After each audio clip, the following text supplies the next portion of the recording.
Byron Collins from Collins Epic Wargames. What a coincidence that that's the name of your company. It's very creative, right? You are joining me today. It is Friday at Origins Game Fair. We're in the Grogheads area. Yes. So you were hiding out. We were looking for you in the exhibit hall, but you've got loads of room here, probably more room than you would have had in the great. exhibit They're running hall. events for us. You know, we're doing some spear point stuff. We're doing Polyversal here, so really having a good time. I mean, it's been a great show so far. A lot of people coming through. So. Oh, yeah. Yeah. And your spear point game is an excellent World War II card game that deserves a lot more attention. People can check out the review at the Gaming Gang. Yeah. We're not really here to talk about spear point. Right. We're talking about the big release that you have on the pretty near horizon. Right. And that is Polyversal. Correct. Polyversal. 6 to 15 mil sci-fi miniatures game. It's a universal system. It's good with any models you want to bring into the game. So we include a pretty robust design tool that lets you stat out tiles that communicate all the stats for whatever model you want to use. So any of your old miniatures are good to use with this system. So it brings new life to old stuff, and we also offer it in the form of some base games that include models from 5 different awesome miniatures partners that we have. And who are those awesome miniature partners? We have Brigade Models in the UK, Plasma Blast Games in Greece, we have Micro World Games in the US, Hawk War Games in the UK, and Dark Realm Miniatures in the UK. So very cool companies making great stuff already. And so our base sets kind of highlight some of the best stuff that we think is in their lines. And of course the idea being, if you like what you see, you can go buy additional stuff from them, and it's compatible with the game. You can bring it right into the game, design your own tile for it, and you've got a new play piece. So we include the tiles already done, statted out for the models we include, and we have off the bat a base game with 2 battle groups, as well as 3 expansions that we're going to release when the game comes out. So, and you can also get the game without miniatures. If you want to go full-on customization, have a big collection already, you can do that. And to help with that, we actually also include some blanks. These are hexagonal peel and stick die cut blanks, which are kind of cool. So why are we showing this on video, Byron? There's nothing on it. You can't see it, but there's a. Is it invisible ink? It's invisible. Well, it's hard to see the lines, but you pull these apart. Blanks, right? You print out your designs, peel and stick onto blanks. Right. And this one pack will handle doing 25 tiles front and back. Nice. So you're not doing arts and crafts for 2 weeks, you know, to make the game. So you don't have to sit there and spend evening after evening on Photoshop. Right, exactly. So you mentioned there's 2 factions, and from my understanding, and my understanding is not vast regarding Polyversal. I probably know more about it than the average Joe walking past. Okay. It is science fiction. Science fiction. But it is not. It's Earth-based. It's near future. It's maybe a couple hundred years in the future, not, 20, 30,000 years in the future. I mean, we make it more gritty sci-fi, near future, using, a setting that you might be familiar with. I mean, you can make the settings into, we've got a lot of urban terrain that we use in our scenarios and so forth. The struggle is basically the United Nations becomes this ultra-powerful kind of world government, and they also have the keys to a mass evacuation from a dying Earth. So we get some conflict there because there's groups that don't see their sovereignty to them, and we call they would like to get off the planet too, no doubt. They would also like to get off, right? And so you got this conflict that brews between the UN and opposition forces, and you've also got a mercenary faction right now that can fight for either side, which is kind of cool. So we're working on a really nice backstory. We've got a lot of work into that already, and kind of building this universe from the ground up. And we're also looking for player help with that. So the idea with Poly is you don't have to use our story. You don't have to use our miniatures. You can use anything you want. You can make your own story. And we actually have a wiki site that you can contribute to if you want to help write some of the backstory in, which is kind of cool. So.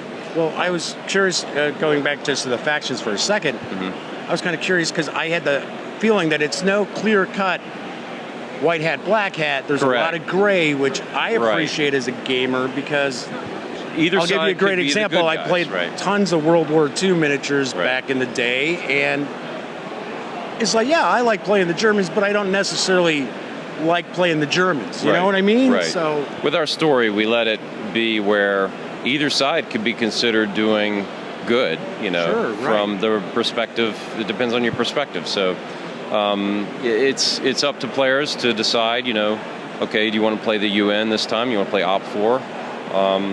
Which side is good? I don't really know. Playing? Whose units do I like the best? Whose units do you like the most? Right, exactly. Whose tactics do I like to employ more? Right.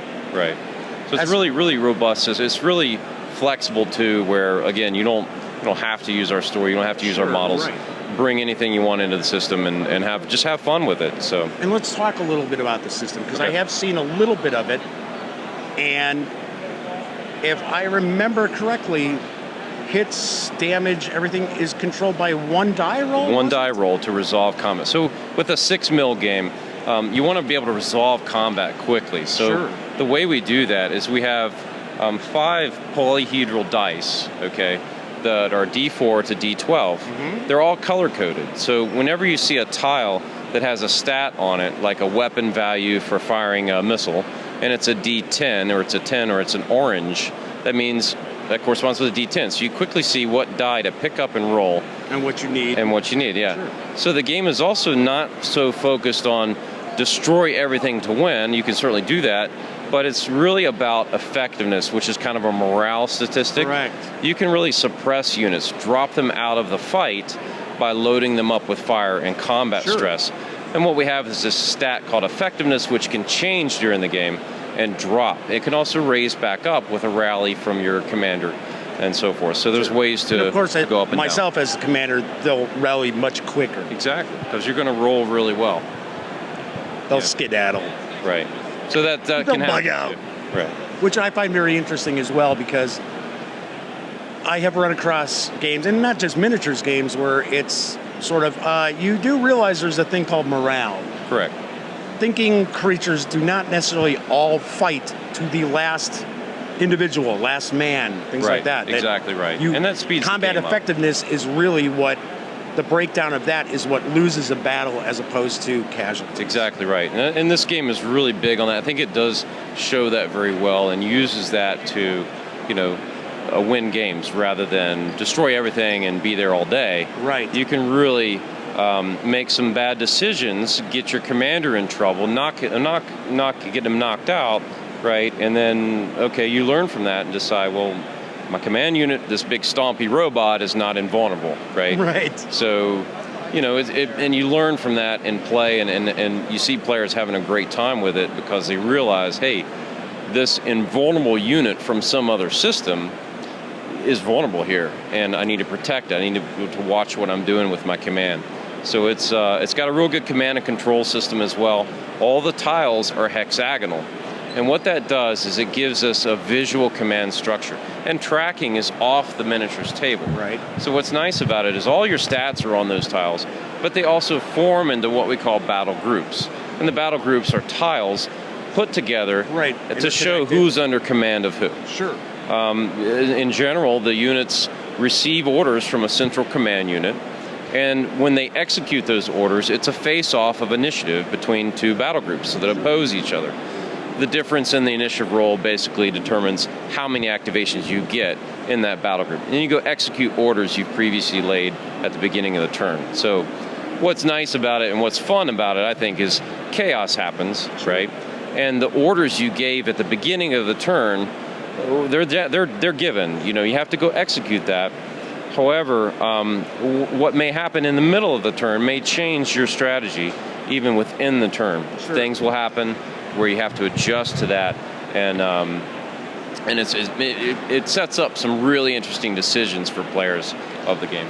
I personally, the bits that I've seen over the past couple of years at the different conventions, and just shooting back and forth emails with you, I mean, it looks really great, and I am pumped to check it out. We are too. And I'm sure a lot of people out there are also pumped to check it out.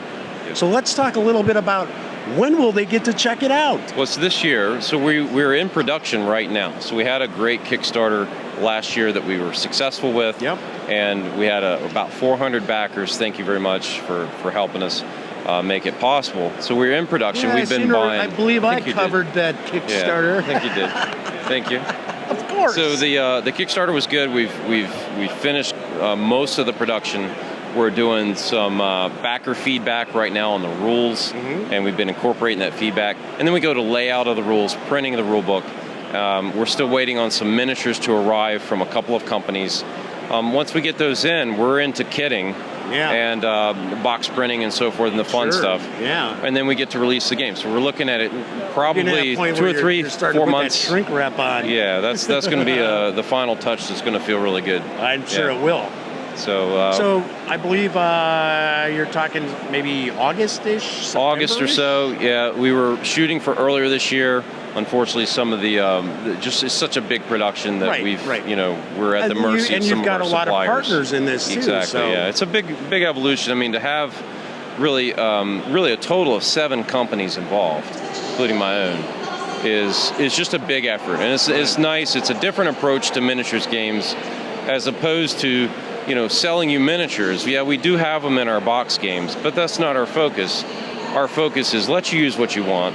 Check out the system. Check out the minis that are out there. Sure. And bring together the 6 mil community into one game. So that's what's been really fun about this is working with these miniatures companies that are already making great stuff. Right. And then we get to kind of showcase that in the game. Yeah. And set you up as a player to expand it without waiting on us. You don't need anything else from us.